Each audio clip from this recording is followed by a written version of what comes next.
all the,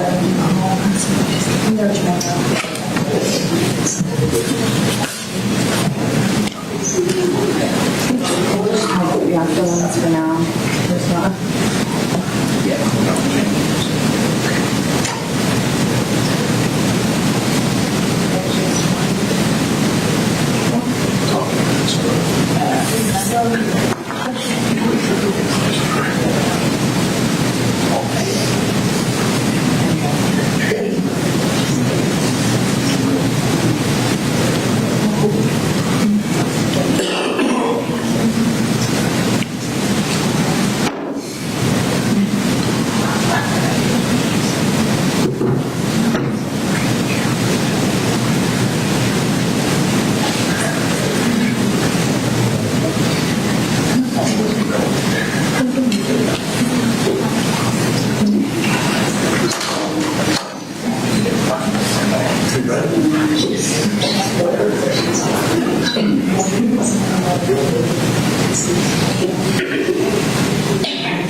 All right.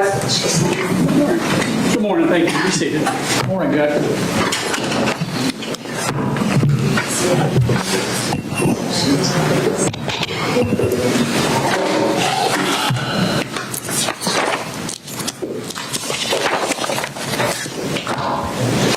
All right. So this morning we have motions. We need Mr. Gray. Yeah.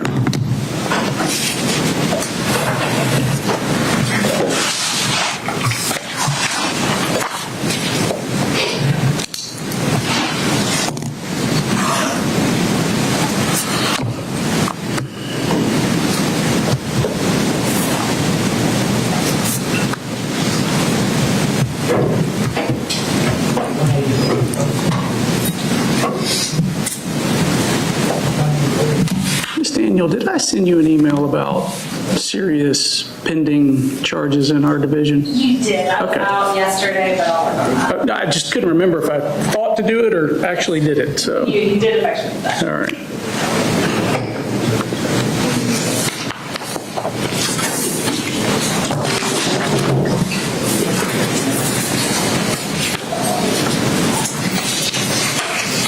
All right, Mr. Gray is present. So, good morning. We have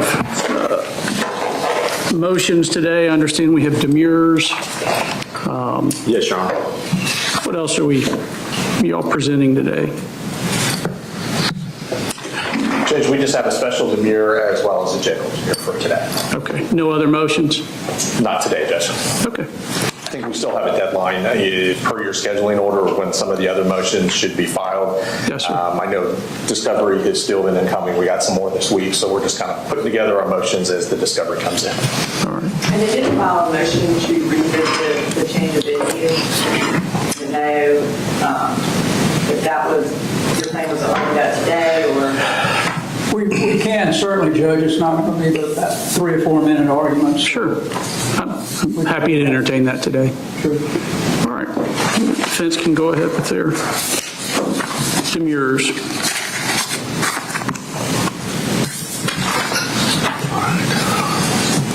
Jimmy, do you want to do the special one first? Do the general first. Sure. Sorry, Judge. It's all right. Judge, we're going to, just for the state's You got the file. information, I'm going to do the general one first, and then Mr. Barry's going to do the special. Okay. I don't know if you want to respond after. It's probably easier for the court, but I'll leave that to the court. Yeah, we'll do the general first, and then we'll hit the special. The state can respond as we go. And I'll keep it. Just need the indictment. I'll try and keep it simple, Judge, or straightforward. I know we're all pretty familiar with the facts of this case and what a general demurrer is. I know the court's well aware. We are demurring as to counts 1 through 29 as being void for vagueness as applied and for failing to allege that the defendant's actions were the proximate cause of the deaths that have been charged in this case, as well as a reasonably foreseeable consequence of the defendant's actions in this case as well. I'll talk mostly about the vagueness. I think the proximate cause issue also bleeds over to the special demurrer, and so I know my co-counsel is going to touch much more extensively on proximate cause, so rather than do the same argument twice, I'm going to defer and let him make that argument as to proximate cause, as well as the prong of reasonably foreseeable consequences. So in terms of vagueness, Judge, we're moving the court to dismiss counts 1 through 29 of the indictment because it rests on irreparably vague statutes stemming from the 14th Amendment's due process clause. The void for vagueness doctrine ensures that the people's representatives make certain conduct a crime. And as only the legislature may do, they must provide enough detail so that people of ordinary intelligence don't need to guess at what it is the state commands or forbids. Is there a claim that the various statutes are unconstitutional? Well, we think they're unconstitutional for vagueness, Your Honor. Okay. Based on, so for example, in the cruelty in the second, it references cruel and excessive physical or mental pain. That would be one of the clauses we believe is vague as applied in this case. As to the reckless conduct, the involuntary manslaughter, the involuntary is based on reckless conduct, and the murder in the second degree is based on the cruelty to second degree. So the vagueness flows from the cruelty to the second up into the murder to the second as well. And then we believe that by not clearly defining the conduct, by leaving the definition of this conduct to, for example, prosecutors or judges to define, or more likely a jury to define, it creates a situation where the statute itself is unconstitutional for that vagueness. In federal vagueness cases, courts construe the statutory language in context, determining whether the statute itself or prior construction provides sufficient notice to the defendant. Reviewing Georgia law, this appears to be a case of the way this case is charged in regards to the cruelty of the second, meaning our client is charged by either doing or not doing certain actions that led a third party to do the action which makes up the basis of the cruelty in the second. By interjecting that third party, not only does that create issues with proximate cause, as my co-counsel will further elaborate on, but it also leaves not only the actions or the actions that define the crime vague, but it doesn't put an ordinary citizen on notice of what the prohibited conduct would be. And in terms of looking at case law for the Court of Appeals or for other courts or Your Honor to determine definitions of prior actions that have led to this charge, the way it's charged in this case by that extra third party causing the action that makes up the cruelty in the second, there's very little case law for the court to look at. And there's very little case law for my client to be informed on what the prohibited action is. Wholly separate from any federal claims, defendant also demurrers to vagueness on both separation of powers and privileges or immunities grounds. In Georgia, all crimes are defined by the legislature. The power to define crimes and prescribed punishment has long been held to be an exclusively legislative power. And in criminal law, the legislation can only exercise that power constitutionally if it defines the crime with clarity and precision. When the legislature adopts a statute that renders an essential element subject to the jury's unfettered discretion, such in this case with the definition of cruel and excessive physical or mental, then we lack the clarity necessary to put the defendant on notice as to what it is the prescribed conduct is. By leaving that definition to the jury, then in each case, the jury itself construes the law for itself. What that means is that there's no chance that a final construction of the law that would occur and the limits and duty imposed remain unsettled until after the fact. Here, by constituting or by making what constitutes cruel or excessive mental or physical pain depends solely on the jury's discretion, the cruelty to children in the second statute is abdicating the legislative power to the judicial branch. And instead of knowing with certainty and definiteness what conduct is prohibited, the defendant is left at the dark, subject ex post facto to the random determination of the jury.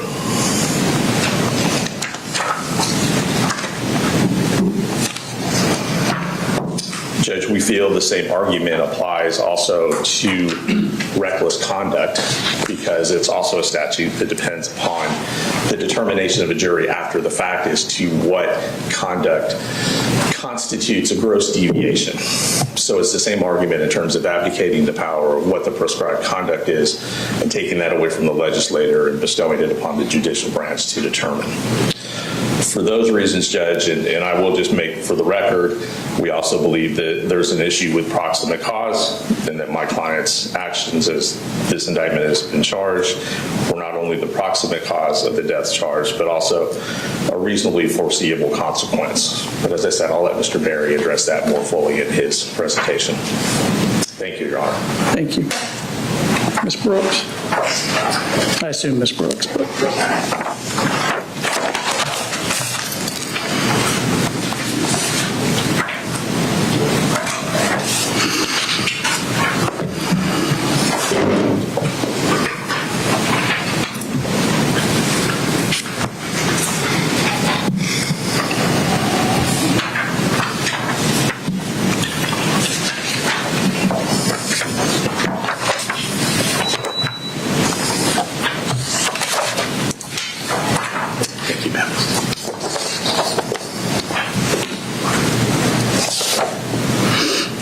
Your Honor, I have our cases on a jump drive for the defense of the court.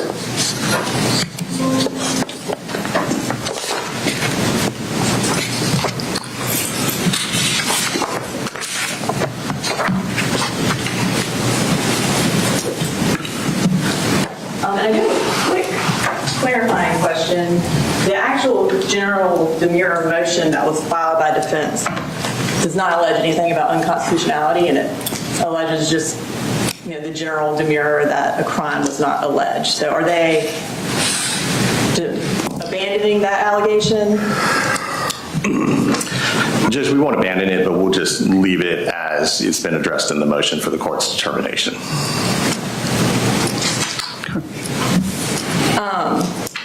Well, I'll address the general demurrer first, Your Honor, and then Ms. Daniels pulling up some cases on constitutionality. You're going to do the general or the specific? You argued the specific. I argued the general. And Mr. I'm sorry, I thought I heard you say you. Specific. I was a little confused. Okay. No problem, Judge. Go ahead. So essentially, Your Honor, pursuant to Kimbrough versus State, which is 300 Georgia 878, a Supreme Court of Georgia case from 2017, to prevail on a general demurrer, an accused must be able to admit each and every fact alleged in the indictment and still be innocent of any crime. An indictment is sufficient to withstand a general demurrer if the admission of the facts alleged would lead necessarily to the conclusion that the accused is guilty of a crime. So ultimately, if the defendant's actions can rise to the level of criminal negligence, then the indictment is good against the general demurrer. And I think Kane versus State is a very informative case on this, and that's 287 Georgia Appellate Courts 45, a 2007 case. The defendant there was charged with cruelty to children in the second degree based on allegations that with criminal negligence, she had caused the children cruel and excessive physical and mental pain and suffering, to wit, a drowning death, by failing to reasonably supervise and reasonably watch said children. So there, the defense counsel argued the allegations of the indictment were insufficient to charge the defendant with a crime because failure to supervise or reasonably watch one's children does not amount to criminal negligence. The Court of Appeals held that the indictment was sufficient and found that while the failure to reasonably supervise one's child may not in itself constitute negligence, such dereliction certainly may rise to the level depending on the circumstances. And that is what we have here. The indictment is not subject to general demurrer because the conduct can rise to the level of criminal negligence. And each of the counts are based on criminal negligence, so the argument for each count is generally the same, and that's pursuant to Johnson versus State, which is 341 Georgia Appellate Courts 425, a 2017 case that stands for the proposition that reckless conduct and cruelty to children in the second degree are crimes involving criminal negligence.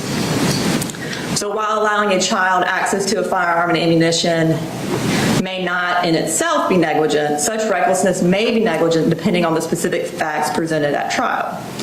And in fact, the wording of our indictment specifically requires that defendant's conduct be reckless by alleging that defendant consciously disregarded a substantial and unjustifiable risk that his act of allowing his son access to a firearm with sufficient warning that his son was capable of harming others. So ultimately, if the defendant has sufficient warning that his son was dangerous, then he should have taken his AR-15 style rifle away from him. And not doing so before his son shot and killed multiple people is criminally negligent. But whether or not the state has sufficient evidence is not the question before the court today. That's pursuant to Putnam versus State 257 Georgia Appellate Courts 902. Which states that whether or not an act is criminally negligent is ultimately a question for the jury. The indictment adequately alleges a crime, and it's up for the jury to decide whether or not the state can prove that the defendant is guilty beyond a reasonable doubt.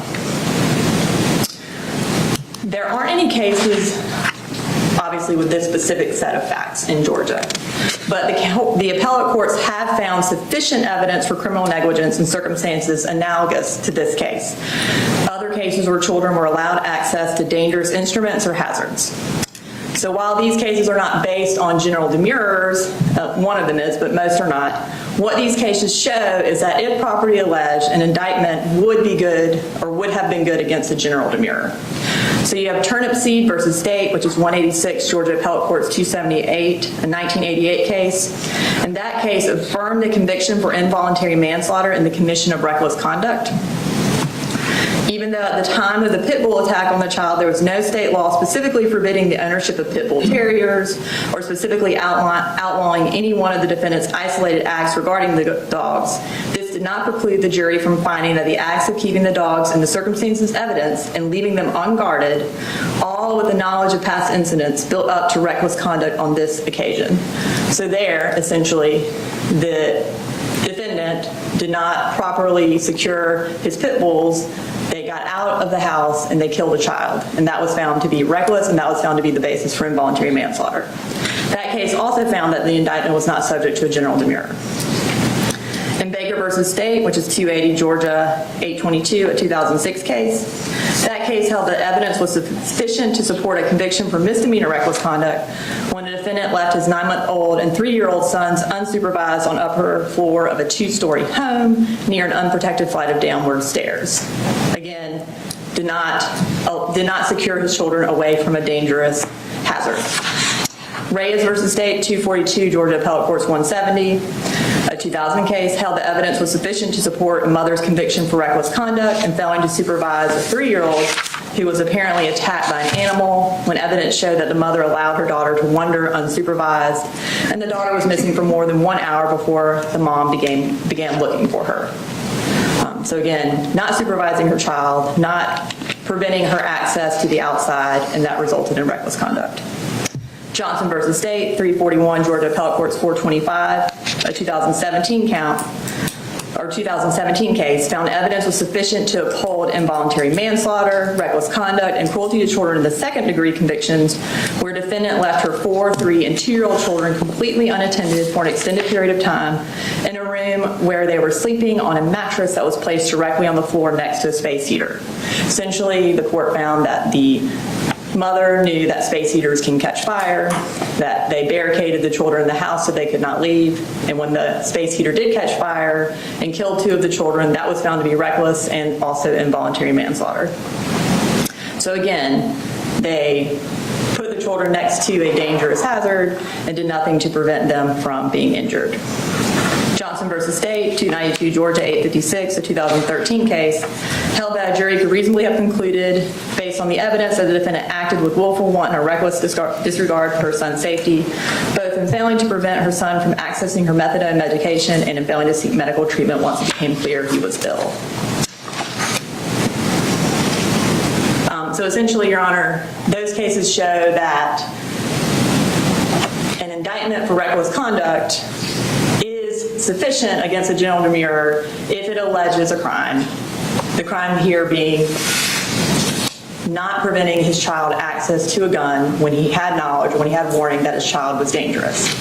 And if the jury finds that he should have taken the gun away from him, then it is criminally negligent and he can be found guilty of these charges.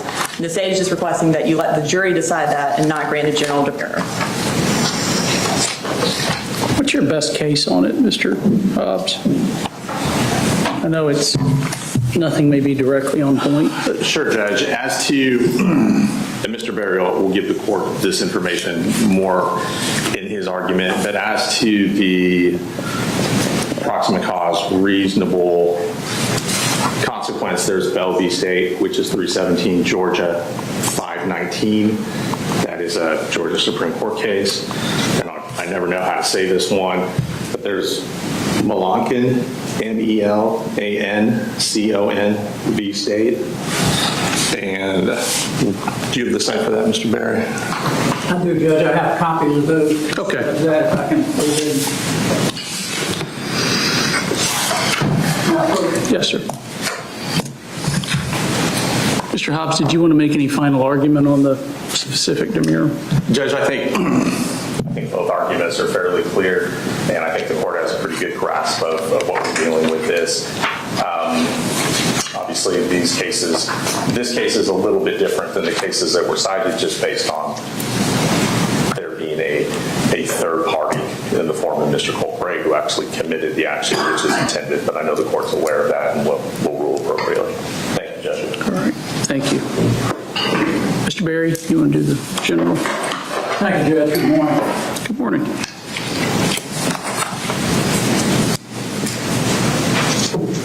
The specific, yeah, you want to do the specific.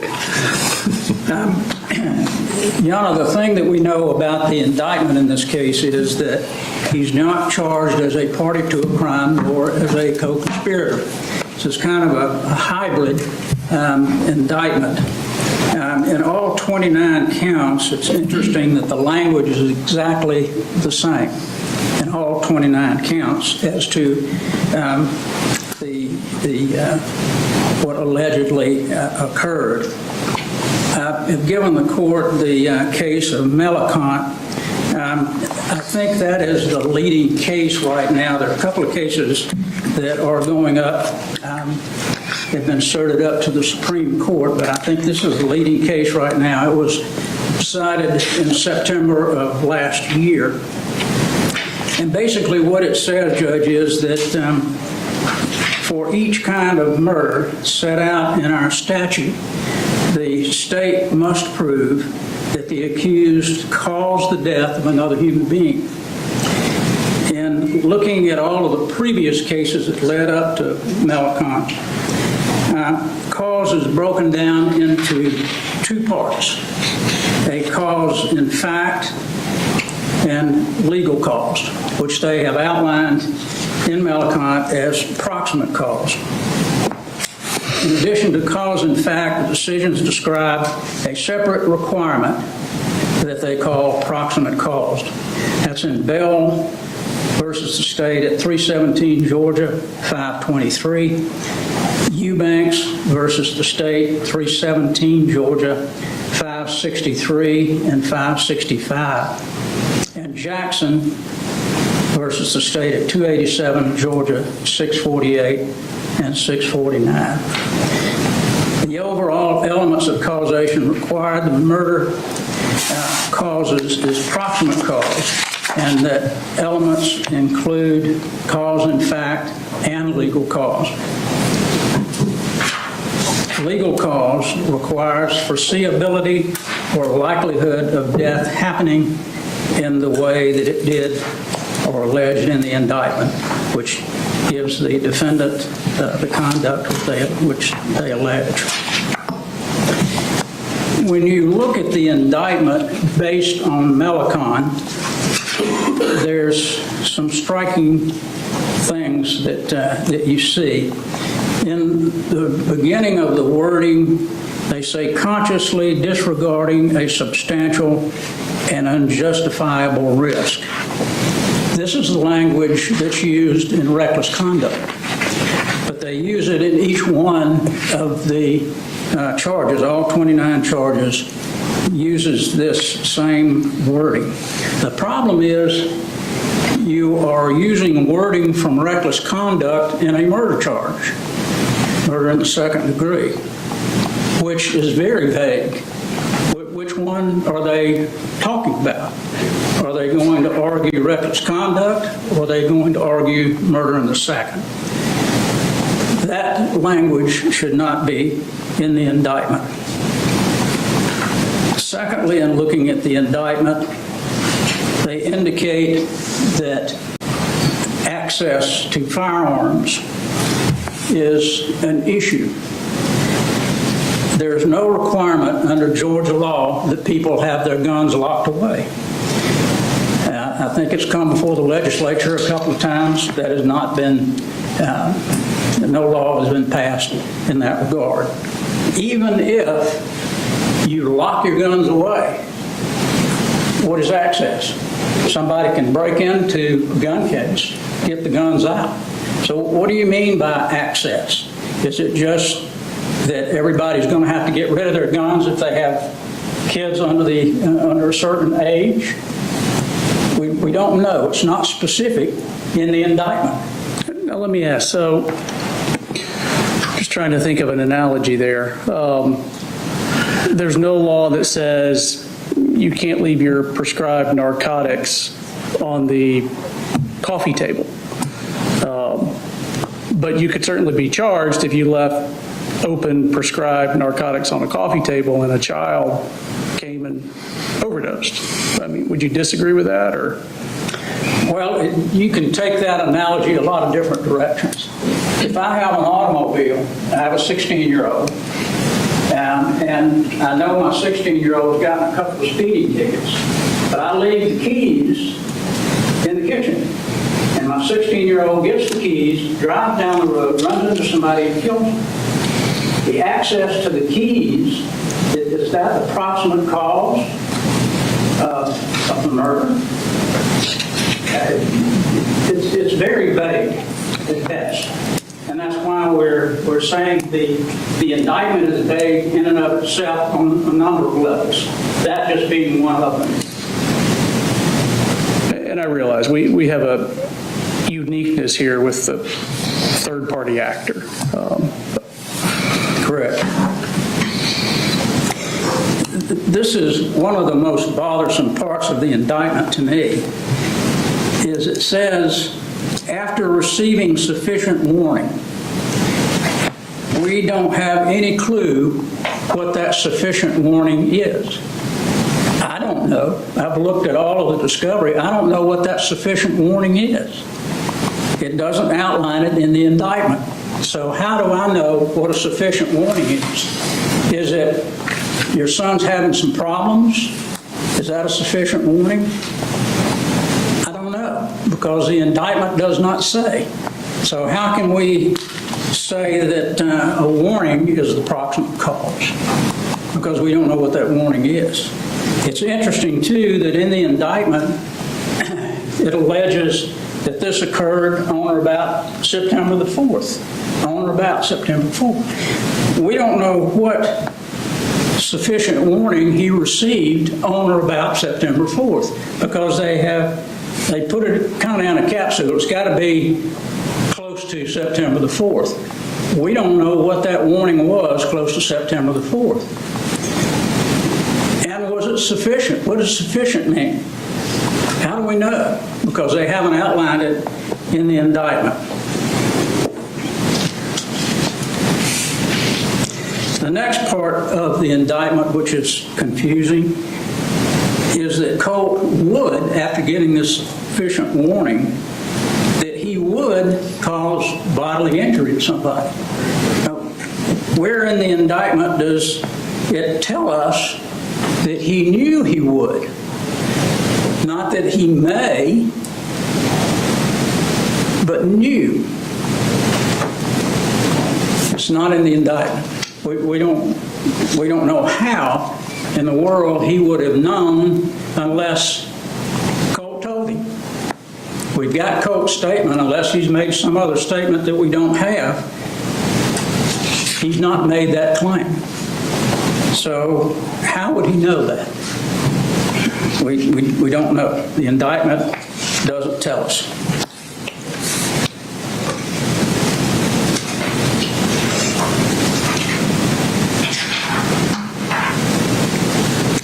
The indictment basically, I think, Judge, shows some conclusions that the state has.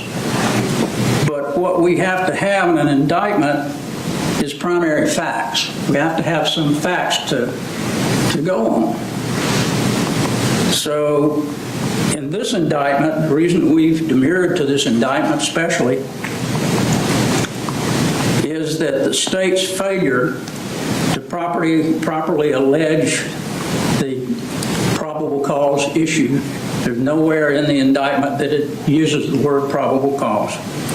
And two, the state's failure to allege that the death was reasonably foreseeable consequence of the defendant's action.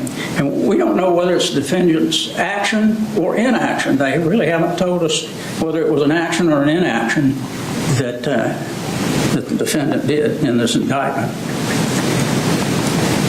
Since they were not alleged in the indictment, there's no way to determine whether the grand jury found sufficient probable cause to issue a true bill. Additionally, the indictment lacks specificity as to material elements of an indictment. For those reasons, Judge, and I think the indictment just is very vague. It does not put us on notice of exactly what we have to defend. It does not allege probable cause or foreseeability of this knowledge. So in our opinion, it's too vague and should be either the state can redo it or it should be thrown out. Thank you. Thank you. Ms. Brooks. Yes, Your Honor.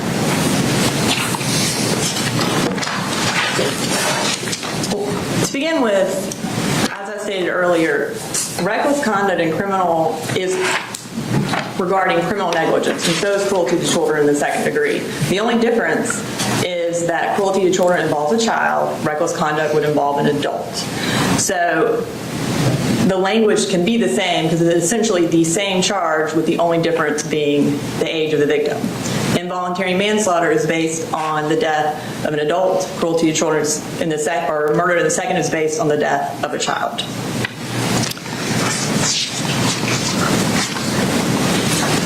And I think it's important, Your Honor, when we are talking about special demurrers that we actually cite what the law and what the standard is. And under State v. Lehman, 279 Georgia 340, a 2005 case, while it says that an indictment must be perfect in form, that does not mean that the state has to allege every fact and every piece of evidence that we are relying on in proving our case. What the defense appears to want us to do is to go through each and every piece of evidence that we have and each and every fact that we have, but that is not the purpose of an indictment. The true test of the sufficiency of an indictment is not whether it could have been more definite or certain. It is whether the indictment, one, contains the elements of the offense intended to be charged, and two, alleges the underlying facts with enough detail to sufficiently apprise the defendant of what he must be prepared to meet. And that's under Hinkson v. State, 310 Georgia 388, the 2020 case.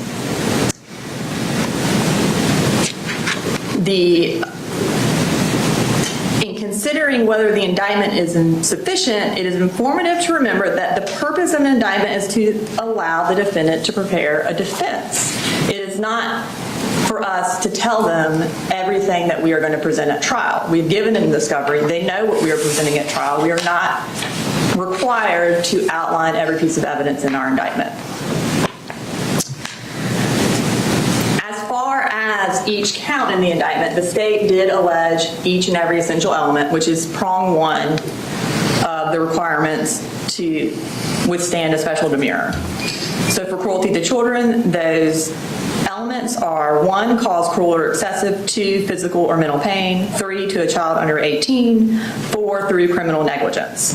And here we charge each of those elements. We charge the type of pain, the name of the child, and what act constituted criminal negligence, which is, quote, consciously disregarding a substantial and unjustifiable risk that defendant's act of allowing his minor son access to a firearm and ammunition after receiving sufficient warning that defendant's son would harm and endanger the bodily safety of another. That is his act of criminal negligence.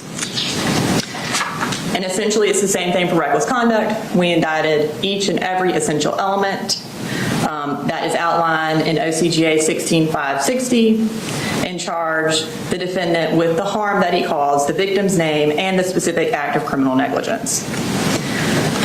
Now, for murder in the second degree and reckless conduct, it's essentially the same elements, but you add proximate cause. And to go along with the defense counsel's analogy, whether or not you know that the 16-year-old driving the car, the dad giving him access to that car, was the proximate cause of death is up for a jury to decide. It's whether or not the jury finds that it was reasonably foreseeable that the child would kill somebody. And that is the same case here. Something is the proximate cause of someone's death if the person could reasonably foresee that someone would die as a result of the actions. Pursuant to Eubanks v. State, 317 Georgia 563, a 2023 case, proximate cause requires that the death actually happened in a way that was a reasonably foreseeable result of the criminal conduct. But what constitutes proximate cause is undeniably a jury question and is always to be determined on the facts of the case. And that's Butler v. State, 363 Georgia Appellate Court 753, a 2022 case. And for indictment purposes, what that means is that the state has to allege an act that could, under any circumstances, result in the death of another. Under any circumstances, be the proximate cause of the death. That's Graders v. State, 263 Georgia Appellate Court 754, a 2003 case, and Funk v. State, 296 Georgia 371, a 2015 case. And in this case, the state alleged that the defendant acted with criminal negligence by disregarding a substantial and unjustifiable risk, that is, act of allowing his son access to a firearm, again, after receiving sufficient warning that his son would harm another.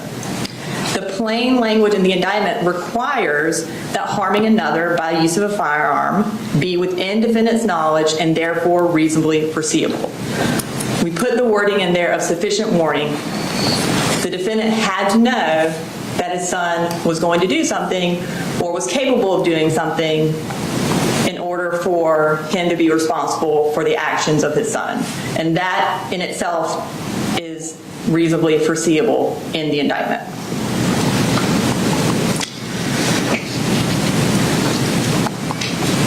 And going along to the next argument that the state should have been more specific with regard to whether or not we charge party to a crime, what access the defendant gave his son, and what warnings specifically he had. Well, again, an indictment does not have to contain every detail of the crime to withstand a special demurrer, and that's Kimbrough v. State, 300 Georgia, 878, a 2017 case. And again, sufficiency of the evidence is separate and distinct from sufficiency of the indictment. And that's State v. Hart, 183 Georgia Appellate Court 737. According to Scruggs v. State, 309 Georgia Appellate Court 569, a 2011 case, the state does not need to spell out in the indictment the evidence on which it relies for a conviction. Simply put, the law does not require the state to further define essential elements of the crime. We have to put what the essential elements are. We have to apprise the defendant of the evidence he is to meet so that he can prepare a defense, and the state has done that. And I want to go through some examples. Again, we have a unique set of facts, but we have a lot of cases, a lot of charges from the where additional facts are not required. So you have Hinkson versus State 310 Georgia 388 and Arthur versus State 275 Georgia 790, which hold that for aggravated assault, an indictment need not say how the defendant used the weapon or even what that actual weapon was. So to say that we have to put the exact warning and the exact access would contradict the fact that you don't even have to put what the weapon was in an aggravated assault. State versus Tate, 262 Georgia Appellate Courts 311, which is a 2003 case, found that a terroristic threats indictment only alleging the crime of violence that was threatened as opposed to the actual wording of the threat was sufficient. So all they had to say was, did threaten a crime of violence, to wit murder, and that was fine. They didn't have to say exactly what he said. They didn't have to say the means of communication for the terroristic threats. In Snyder versus State, 238 Georgia Appellate Courts 55, a 1999 case, an indictment for cruelty to children and child molestation did not allege the specific immoral and indecent act that constituted child molestation and cruelty to children. And that was found sufficient. So they didn't even have to say how the defendant molested the child or caused the pain, and that was fine. In South versus State, 268 Georgia Appellate Courts 110, a 2004 case, that was an aggravated stalking indictment that was sufficient even though it didn't allege the exact ways in which the acts of aggravated stalking occurred. So in this case, the state has put the defendant on notice, the incident date, and he argues that we did not provide a detailed date or that the date isn't sufficient. Well, what the date is the date that the defendant giving his child access to a gun resulted in people dying and people being injured. That is the date. We didn't say the date of the warning. It was what knowledge he had at the time he allowed his child to have access. And that is the date, and that was September 4th of 2024. They are on notice of the date. They are on notice of the specific victims' names. They are on notice of the act that the state is alleging was criminally negligent, again, giving his son access to a firearm, not taking it away when he knew that his child could harm others. And we allege that the defendant's actions were the proximate cause of the deaths of Christian Angelo, Mason Skirmahorn, David Aspinwall, and Christina Yermy.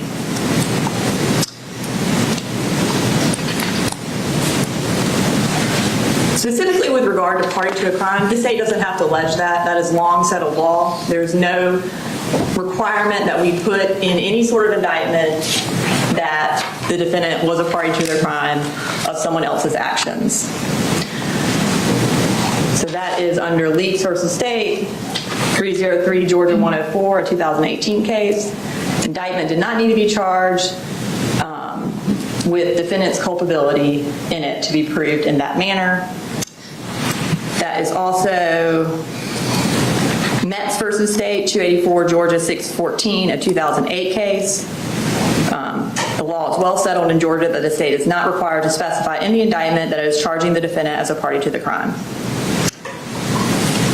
Specifically with regard to the warning that the state alleged, indictment charge after charge has the phrase knew or should have known in it.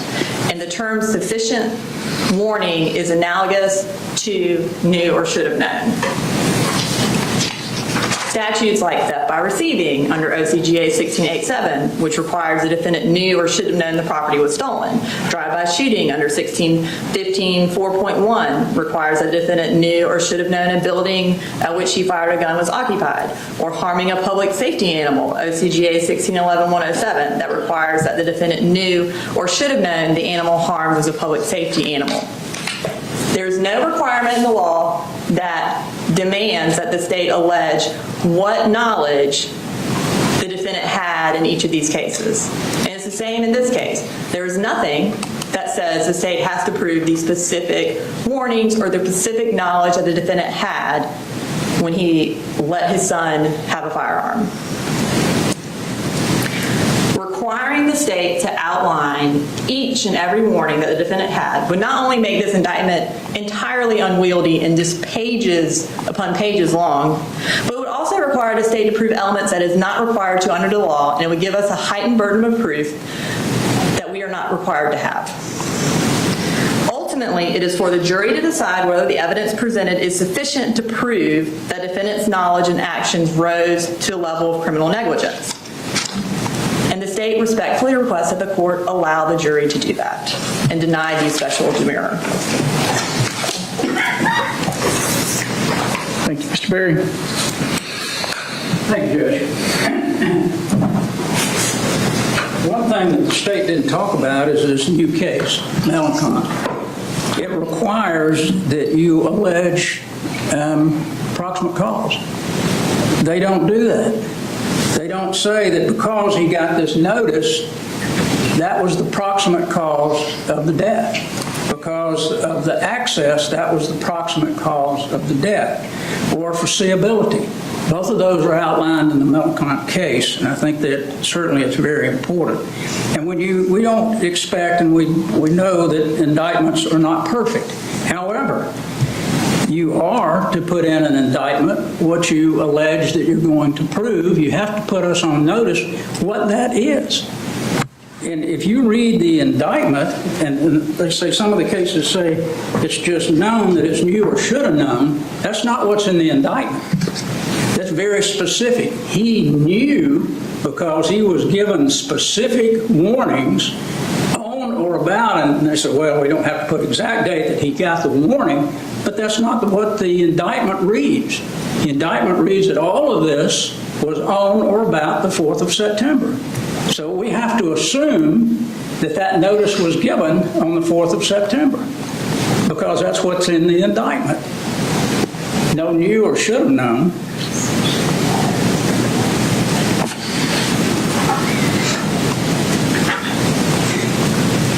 And I think when you read the Melancon case, which is a case from last September. It's the most recent case. There are two cases that have gone up to the Supreme Court with similar situations. They have not been decided yet, but this is the leading case right now on what proximate cause, what you have to show in proximate cause. And none of the things that they put in that case are alleged in the indictment. And we still believe, Judge, that they should give us some information as to exactly how this specific warning was given, by whom to him, when he got it, how he got it, what that warning was. I mean, how do we argue proximate cause if we don't know what the warning was? It's not in the indictment. So we're not asking for a perfect indictment. We're just asking for one that we know what the heck we got to argue. And that's what we don't have. Thank you, Judge. Thank you. And Your Honor, I know he gets a lot for us. He is correct in briefing this statement. The Melancon case is not a case about a special demurrer. It's a case about sufficiency of the evidence. It doesn't outline what is required to be in an indictment. It outlines what is required for the state to prove at trial for proximate cause. Again, it's sufficiency of the evidence, and that is not what today is about. To make sure you get last word, go ahead. Thanks, Judge. And that's correct. However, it outlines what it is. And obviously, if you don't have that in the indictment, you got to go back and say, okay, that should have been put in the indictment. So even though what they say is true in one regard, it's still the law that you need to put it in there now, because that's what Melancon said. So I know the state just this morning in open court filed their brief. What are y'all's opinions on submitting proposed orders? Your Honor, we can do that. We can adjust. I assume you can turn your brief into one. I don't know about the defense. Would like us to do that. 10 days to file.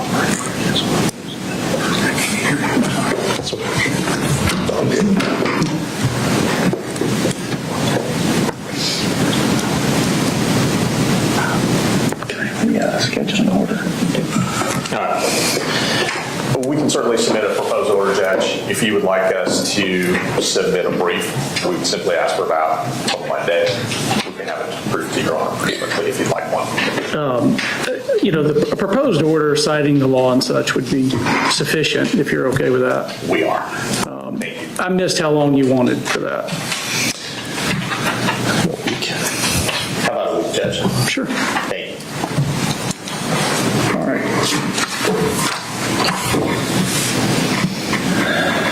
So I've just been handed the scheduling order, so I could look at that. So number 1 says all discovery in the possession of the state be served on the defense on or before June 16th, which is yesterday. Yes. Where do we stand with that? We served everything that was in our possession. I think there are a few outstanding things that we requested that we have not gotten. I don't think it's a significant amount, but the majority of all the items that we are going to get have been retrieved by the state, have been served on the defendant. Obviously, we'll be serving jail calls on an ongoing basis, and if there are any additional witnesses we come upon in interviews, we would serve those as well. What sort of evidence you say you don't have yet? I want to make sure we don't run into a situation where they're handed 1,000 pages of... We have a list.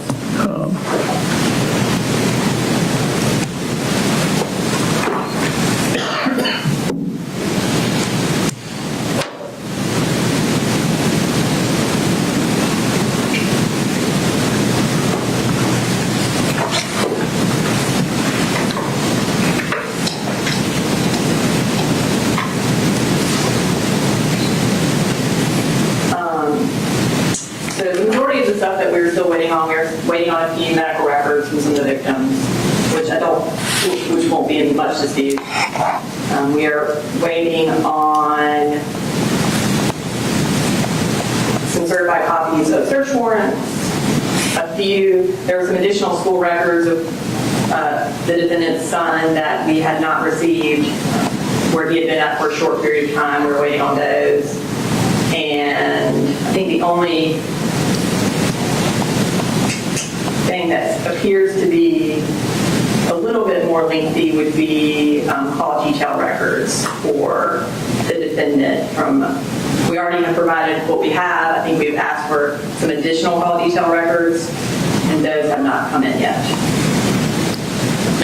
Do you have any kind of estimated timeline of when you're going to... We have... I would think school records... School records should be... I know we've received emails back from the school saying they are working on it, so we assume that'll be hopefully this week. Medical records, usually those are pretty quick. We've been working on those for a while at this point. And then as far as the CDR records, we did do a search warrant. I think it was maybe a month ago. It's been 3 weeks ago, so that should be soon as well. Okay.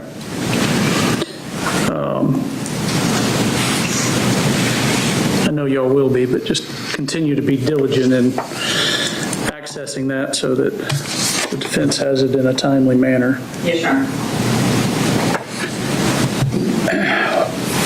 I realize y'all don't have all the discovery, but what other anticipated motions do you believe we're going to hear?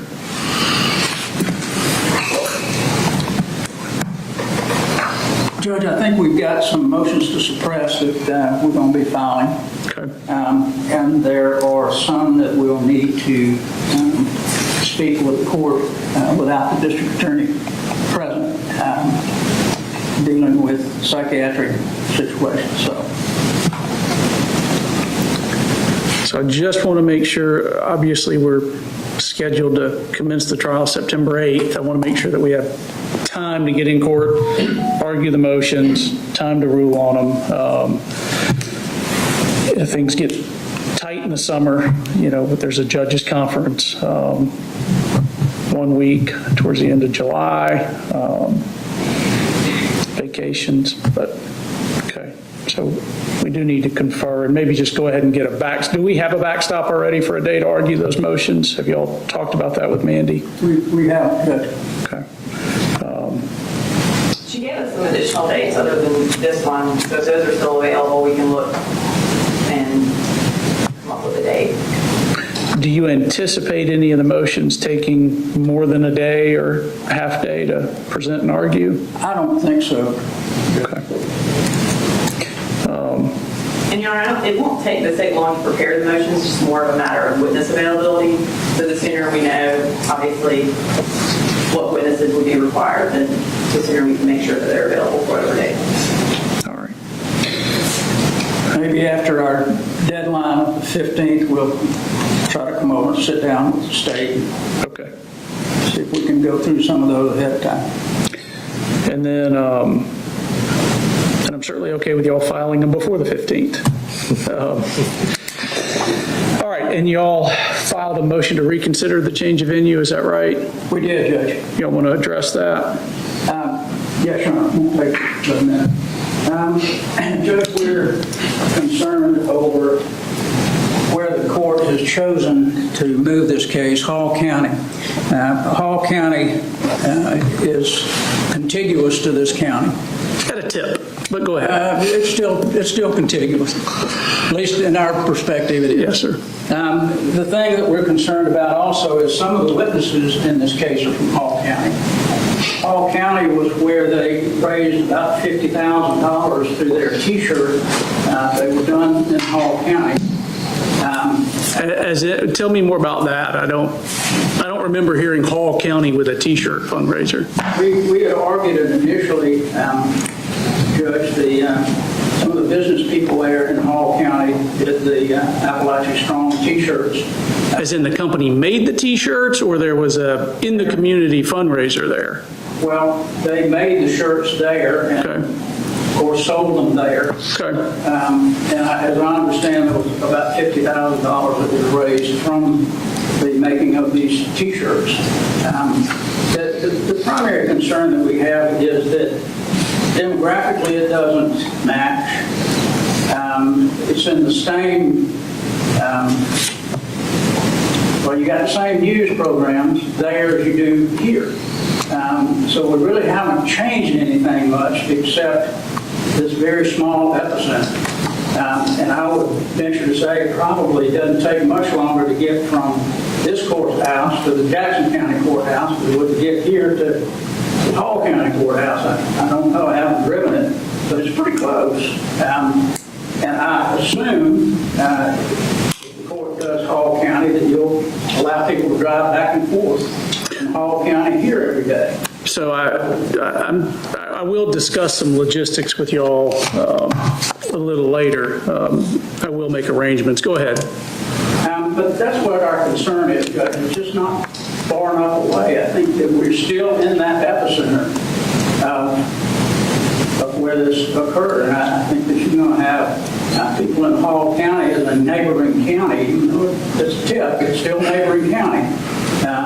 And of course, the other county in your jurisdiction covers a lot more of the territory. It's in the same jurisdiction. Right. So we're just very concerned about that. I know the court wants to try to accommodate everybody and do the right thing, but we feel like that we need to be a little bit farther away. This is just too close. We're demographically not the same. Is there a case that says the demographics are a problem, and specifically when you say the demographics aren't the same, is there a specific allegation there? Well, the percentage of black-white is different. How different? See if I've got my notes on it.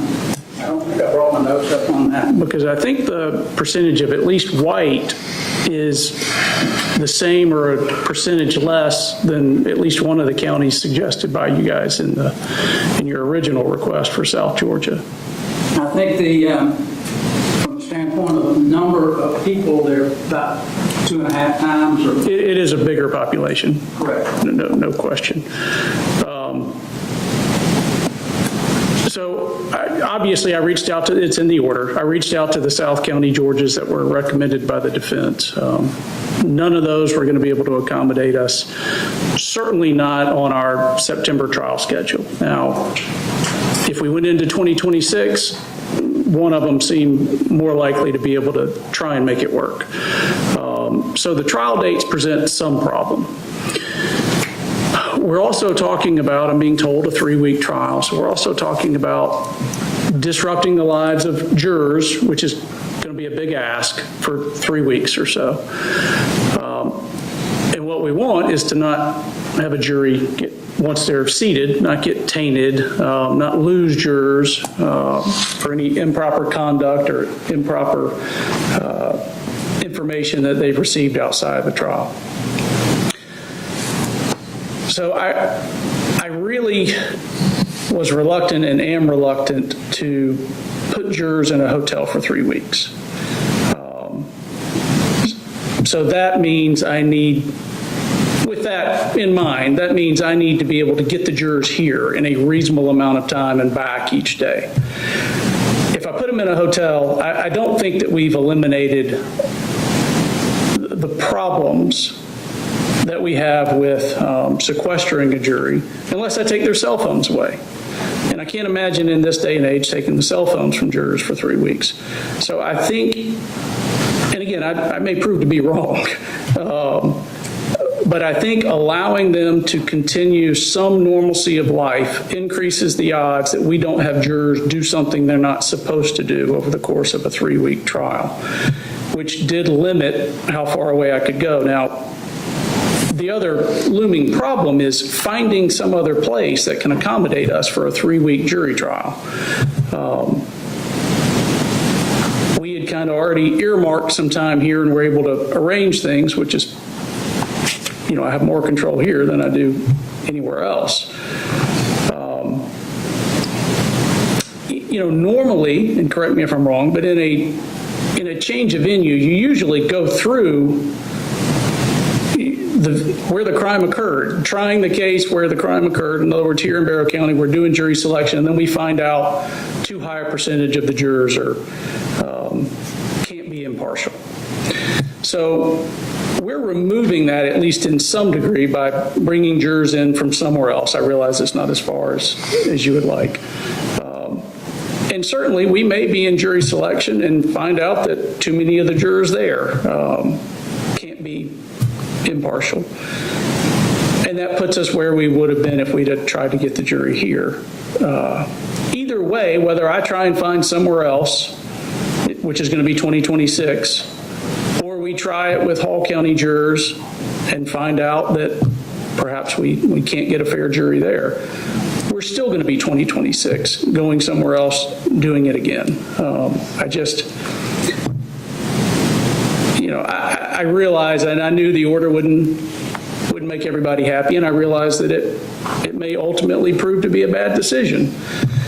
But I think it's worth, since we already have plans to try this in September, we have the ability to do it here. I think it's worth getting a jury from somewhere else that's close enough to get them here and back every day without them having to stay in a hotel for 3 weeks. And if I'm wrong and we find that out in those 3 days of jury selection or 2 days of jury selection, then either way, we're in 2026 trying this thing. And if it happens that we can't get them in Hall County, then I'm much more likely to try and go to South Georgia or make plans in advance where somebody can accommodate us. So I certainly understand the motion, but I don't intend to grant it. And, just to let the judge know, I know you want to get it tried in September of Yes, this sir. year, but there may be some impediments to doing that anyway, depending on what we may want to take up. So if we do that, it may put it into 26 anyway. So if that's the case, then I've been doing this for a minute. I know Yes, sir. what it's like to spend 2.5 weeks of voir dire and not be able to get a jury. So I certainly would like to avoid that, and I know everybody would like to avoid that. I know you want to accommodate the DA's office and the witnesses. We drive an hour and 45 minutes every day to get here. Yes, sir. So, that's not outside the realm either. Maybe we could go up towards Chattanooga. They don't have the same news media coverage to get it out of Chattanooga instead of Atlanta. So I just want to keep that open for the court if you see that we may have to go into 26. Yes, sir. And I'll keep that one to myself. If there's anything that y'all see on the horizon, either side, that is going to be an impediment to trying this as we have it scheduled, let me know as soon as possible, because if we do need to make changes, I want to know about those as early as possible. We've put a lot on hold here for the 3-week trial, that if we're not doing it then we can adjust the court schedule here so that other cases can be tried. Okay. I do have just some logistics to discuss if council are comfortable coming to chambers after you pack up here. Yes, Your Honor. All right. Thank you. Thank you, Judge. Yes, sir.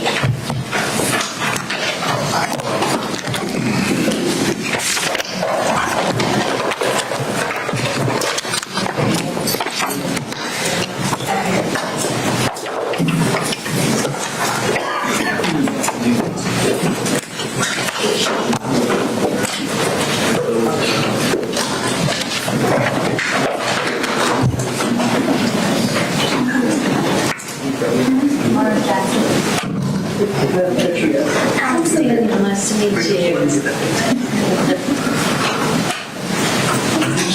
See you? Yeah, Brian.